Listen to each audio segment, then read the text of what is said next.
आं श्री रबिराम नार्जारिया इसोरनि मुङै समायखिरा लायो जे आसाम आयेन आफादनि सोद्रोमा सायख'जानायाव गोसो गोथारै आयेन आफादजों सुजुजानाय भारत संबिजिरनि सायाव आंहा नंगुबै फोथायनाय आरो गनायनाय थागोन। आं भारतनि जारगोरा आरो खौसेथिखौ रैखा खालामगोन आरो आंनो मावनो होनाय बिबानफोरखौ सैथोजों मावफुंगोन।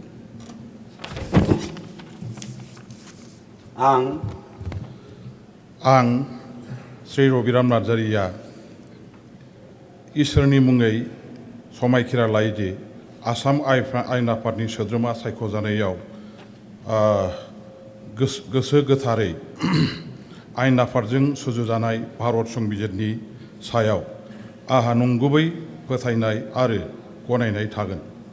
आं भारतनि जारगोरा आरो खौसेथिखौ रैखा खालामगोन आरो आंनो मावनो होनाय बिबानफोरखौ सैथोजों मावफुंगोन।